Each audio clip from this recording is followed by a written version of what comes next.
Пеевски од Сдруженијето за млади правници. Добар ден, добре дојдовте во студио 1. Ајде првото прашање, зошто е толку мал бројот на граѓани кои што досега искористиле бесплатна правна помош, за оние се однесува кои што немаат сопствени финансиски средства за да платат адвокат? Пред се две се причините, меѓутоа првата и основна причина е затоа што отсуствуваше на било каков обид за промоција на самиот закон. Значи, вие не може да очекувате дека некој ќе користи право за кое што ни самиот не е свесен за тоа. Уште при самото надонесување на законот, единствена активност која што се предвиде во самиот закон беа едни така наречени денови на правен совет, кои што треба да се организираат 2 пати годишно во одредени општини, и тоа беше целокупната активност што се предвиди за промоција на законот.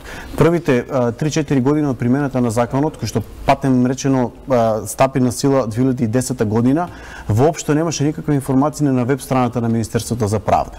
Да не беа активностите на одредени здруженија кои што работеа интензивно на промоцијата на законот, едноставно огромен дел од овие граѓани во кои што во вашиот прилог вие зборувавте, немаше да имате информација. Да, само 1% или околу 18.000 граѓани од оние за кои што е намен. Да, значи да не беа активностите на здруженијата кои што презема активности за промоција на законот преку постери, преку летоци, преку одредени настани, преку веб страна наречена Пристап до правда, дали 10% од овие кои што веќе знаат законот ќе има информација за законот.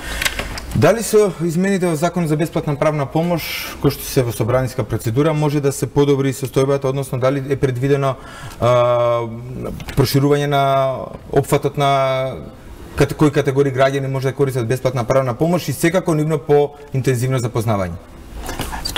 Втората причина е и тоа. Самиот закон претходно беше премногу рестриктивен.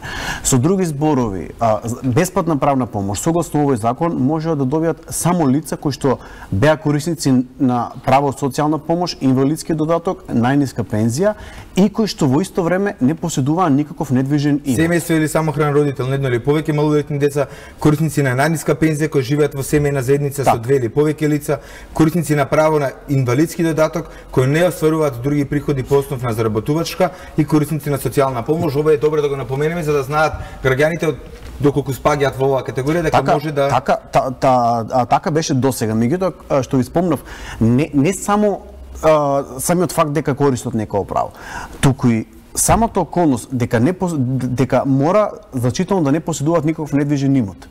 Значи, кај нас е нормално дури лица кои што се сиромашни поседуваат некој имот, дали е некоја куќа, дали е некој стан, дали е некоја нива, меѓутоа законот сега како што е, тие лица ги дисквалификува. Меѓутоа во правост, да, во процес се измени на законот за бесплатна правна помош, во кој што и ние како Сдружение на млади правници сме дел од тој процес, и една од насоките на измената е токму тоа, да се олабави овој критериум и да се дозволи на лица. Тоа беше ваша препорака како Сдружение на млади правници? Наша препорака е заедно со сите други овластени здруженија кои што веќе 7-8 години обезбедуваат претходна правна помош. Ќе се елиминира ова како бариера за потенцијалните корисници или? Нацрт законот кој што во моментот е во влада, да, значи ги има целосно острането овие критериуми и значително се дават едни објективни критериуми. Значи се дават лица кои што објективно не може да ги покријат трошоците на постапката. И едноставно ќе се прошири опсегот, значи многу поголем број на граѓани ќе имаат пристап до бесплатна правна помош. Кој ќе може сега да користи бесплатна правна помош? Во моментот не би можел да ви кажам од причина што самиот закон не е донесен. Меѓутоа, она што излезе во јавноста и што беше доставено до собрание па се врати назад, лимитот ќе се врзе исклучиво со приходот. Исклучиво со приходот и секој граѓанин кој што во чие домаќинство обавува вкупен приход кој што е понизок од просечната плата кој што е во Република Македонија ќе се квалификува за бесплатна правна. Меѓутоа потенцирам, ова е само во драфт верзија, како ќе биде натаму се уште законот се уште не е расправа дали ќе бидат усвоени практично предлозиве. Маја, може ли да објасниме каков тип на бесплатна правна помош граѓаните може да очекуваат и да добијат? Кога станува збор за бесплатна правна помош, која што може да ја понуди едно здружение на граѓани кое што е регистрирано за давање на бесплатна правна помош, граѓаните секогаш може да добијат совет за проблемот кој што го имаат од правна природа, може да добијат помош во поднесување на барања до административните центри, значи до министерствата или до Центарот за социјални работи, а исто така ќе добијат помош и во поднесување на барања за добивање на адвокат кој што ќе биде покриен согласно Законот за бесплатна правна помош. Во текот на судската постапка?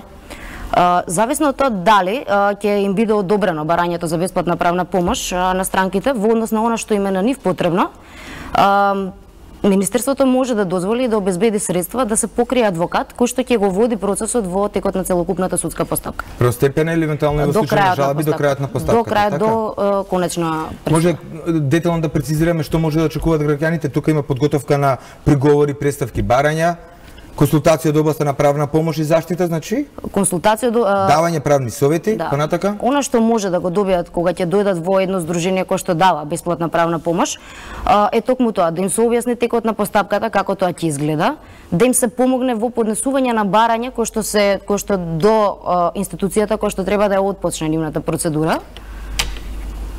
И сега дали ова понатаму да добијат совет околу тоа што може да очекуваат од постапката, на кој начин таа постапка ќе се одвива, како може да заврши таа постапка позитивно, негативно, што тоа ќе значи за нив, а доколку спаѓаат во категоријата која што ја наброивме претходно, кои што се заштитени со Законот за бесплатна правна помош, ќе добијат и помош за пополнување на барања и за доделување на адвокат во согласно со истиот закон. Ова е само за спорови случаи кои што се однесуваат кон институциите, да речеме вклучително државните институции, или за приватни спорови може да? Не, значи Законот за бесплатна правна помош овозможува правна помош во граѓански и во управни постапки. Значи, граѓански постапки се постапките каде што имаат во најголем дел кои што се однесуваат на спорови и помеѓу приватни лица и спорови измеѓу приватни лица и државата, а исто така се однесува и на управни прашања, а управните прашања се прашања во кои што граѓаните остваруваат некое право пред државните органи. Пример, право на пензиско осигурување, право на социјална заштита, право на здравствено осигурување. Каков тип на барања досега најчесто стигаат до вас? Кои спорови практично беа досега во ваши ингеренции? Доминираат прашањата од областа на социјалната заштита. Убедливо. Најголем дел од граѓаните кои што се обраќаат кај нас и најчесто имаат проблеми кои што се поврзани со остварувањето на правото од социјалната заштита. Независно дали имаат намера или сакаат да остварат некое право, дали некое право им е укинато, па имаат потреба од правен совет во однос на постапката за жалба, постапката за управен спор и слично.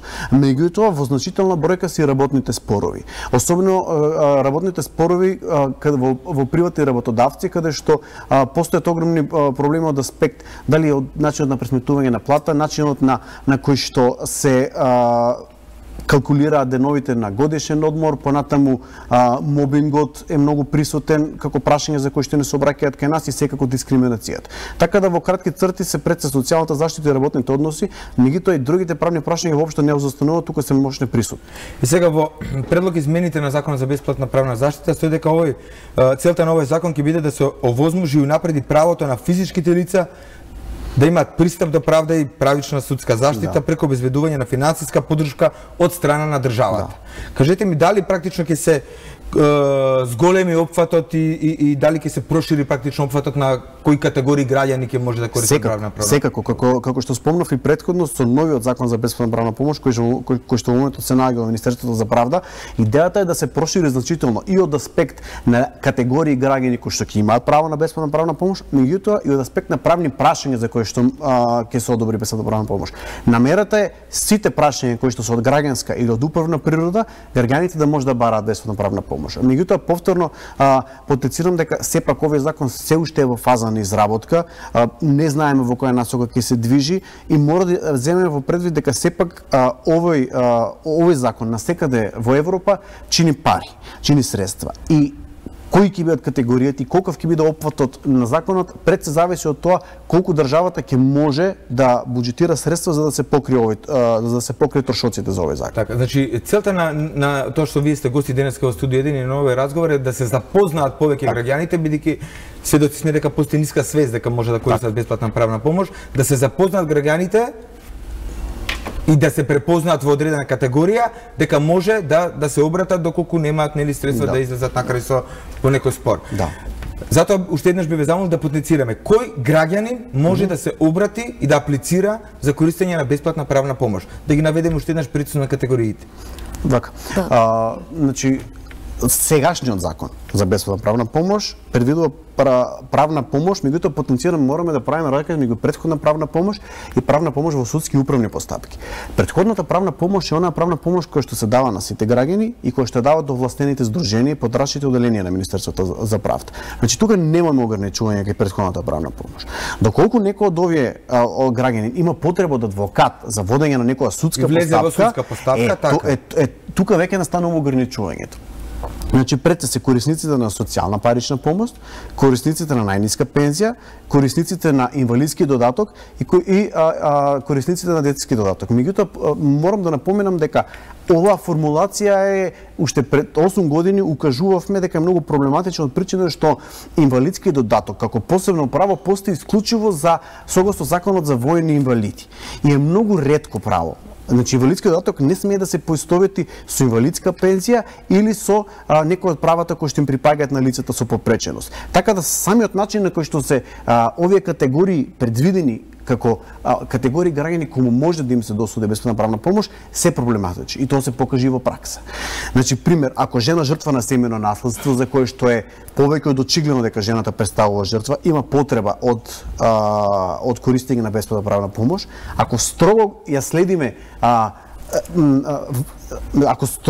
одредбата на овој закон, тогаш таа жена нема да има право на бесплатна правна помош. Меѓутоа во таквите случаи. Меѓутоа во пракса се покажа малце поотворено и по проширено толкување, едноставно имаше еден исклучок во законот на кој што им се овозможи. Меѓутоа, повторно напоменувам, остана тоа како рестриктивни со овие 4 категории. Начелно, секаде, принципе, лицата кои што не се во можност да платат за адвокатска помош, кога имаат потреба до остварување на некое право, да имаат пристап барем до информации и до совети. Меѓутоа, за одредени прашања ти мора да имаат пристап и до адвокат. Меѓутоа, тука има еден друг проблем кој што не смееме да заборавиме. Не е само адвокатската услуга она која што е потребна. За да поведете постапка ви требаат средства. Треба да се плати судска такса. Во голем дел од постапките ви треба дури вештачење, значи вештнаот од областа на сметководство, медицина и слично. Ова се опфаќа во средствата кои што се финансираат? Во стариот закон не. Значи тие не беа предвидени. Имавме ситуации во кои што граѓани добија бесплатна правна помош, меѓутоа постапка никаква не поведува. Од едноставна причина затоа што ги нема 48.000 денари кои што беа за да се плати судската такса. Дали ова ќе биде изменето со новиот закон за бесплатна правна помош? Верзијата која што потенцирам излезе во јавност, да. Значи и судските такси и вештачењата влегуваат. Така да е значително подобрување во однос на тоа што беше претходно. Сега вие како Сдружение на млади правници имате идеи, работите на терен како да се зголеми свеста кај населението дека може да се обратат за бесплатна правна помош? Ние постојано работиме на тоа да го информираме населението за можноста за користење на правата од бесплатна правна помош. Дури ги поттикнуваме граѓаните постојано да се пријавуваат и да се јавуваат со своите прашања, со своите дилеми, со своите проблеми. Имаме повеќе проекти кои што работат на тоа прашање. Многу често се организираат и отворени денови по разни градови на територијата на Македонија, каде што граѓаните можат да не забележат на плоштадите или на големите простори. Имаме свој флаери, имаме свои брошури на кои што можат да добијат информации, од кои што можат да добијат точни и контакти и на кој начин можат да добијат својата бесплатна правна помош или и на кој начин можат да добијат и совет за работата која што во моментот ги интересира. Исто така сега во моментов почнува да се развива и проект кој што ќе се однесува на мобилни тимови од правници и од адвокати кои што ќе одат во секој град во републикава и ќе остваруваат контакти со лица кои што се во ризик од сиромаштија или кои што се корисници на социјална помош, со цел и на овие луѓе да им се објасни и да им се доближи кои всушност права ги имаат и на кој начин можат да ги добијат овие права. Ние имаме активна Facebook страница на која што постојано добиваме прашања и на која што постојано се одговара. За заинтересираните може да не најдат под Македонско здружение на млади правници. на кој што исто така цело време се објавуваат сите овие информации кои што практично граѓаните кои што имаат потреба за бесплатна правна помош може да ве контактираат, да ве најдат и на тој начин ќе посредувате. Како оди постапката за аплицирање бидејќи средствата ги одделува и ги дава државата? Во министерството оди крајната селекција? Сегашниот модел да. Сегашниот модел се поднесува барање за бесплатна правна помош заедно со изјава во кој што барањето го поднесуваат со ваша помош, претпоставувам, во Министерството за правда. Да, во подрачното оделение на Министерството за правда, а понатаму Министерството врши проверка. Значи дали лицето ги исполнува условите, односно дали потпаѓа под еден од овие 4 категории кои што ги спомнав претходно, дали ги исполнува условите од аспект на приходите и од аспект на имотот. Ги проверува сите други документи кои што се однесуваат на барањето, дали е барањето основано, да не се работи за парничење од без, дали воопшто има простор да се води некоја постапка, поткако Министерството ќе утврди дали се исполнети условите, тогаш се носи решение и тогаш граѓанинот добива право на бесплатна правна помош. Оваа постапка за жал, иако законски треба да заврши за 20 дена, во пракса значително се одолговлекува. И тога настанува многу сериозен проблем кај граѓаните чие што барање за бесплатна правна помош е врзано со рок. Знаете, секој од нас најчесто има потреба од правна помош која што е врзана со рок. Добивате некое решение, добивате некоја одлука, имате 3, 8, 15 дена за да постапите по тоа. И за жал, моменталниот модел не овозможува брза правна помош. Постапката на селекција во рамки на Министерството е спора? Да. Постапката на проверка е спора, затоа што не се води по електронски, па да проверувате вие електронски дали одредено лице има имот или слично, туку се оди преку писма до надлежните институции, па знаете, имате писма, па имате архивирање, па додека се однесе од една до друга институција и слично, и тоа одзима денови. А во ваква ситуација, особено имајќи во предвид дека речиси сите податоци кои што им се потребни на Министерството за правда да одлучи ги имаат институциите. Катастрот има податоци за имотот. Управата за јавни приходи има податоци за приходите на лицето. Така да се што треба е само добра електронска конекција и оваа постапка може да се забрза за 2 дена. Меѓутоа, за жал, за сега постапката се уште се води. Како да помогне, пример, на лице кој што е предмет на дискриминација, самохран родител или жртва, да речеме, на семејно наследство, останато на улица, а ете по некоја случајност има возило? Се зависи од вредноста. Ова кажувам бидејќи може да биде проблем за добивање бесплатна правна помош, а еве останато без работа, без примања, без ништо ќе добие решение доколку вредноста надминува износ од 2500 евра, доколку вредноста надминува таков износ, ќе добие решение со кој што ќе му се одбие барањето за бесплатна правна помош. И лицето така нема некои невладини организации или институции кои што би помогнале? За жал, работата е тоа што невладините организации функционираат исклучиво на информации и совети. Тука завршува надлежноста на граѓанските организации. Понатаму има адвокати кои што секако согласно адвокатскиот кодекс се одлучуваат во некои случаи да обезбедуваат про боно правна помош на овие граѓани, меѓутоа тие адвокати се малку се уште за жал. Така да може да се случи овое лице да остане без пристап до правна помош.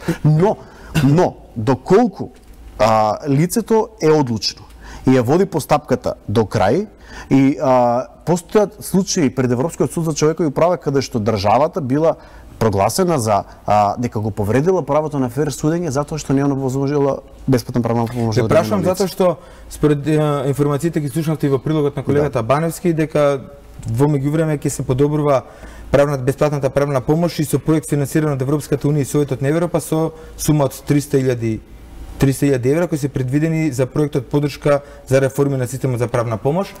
Како каде овие средства ќе се користат? Информациите кои што ги имаме ние како здружение е дека пред се насочени кон зајакнување на подрачните оделенија на Министерството за правда.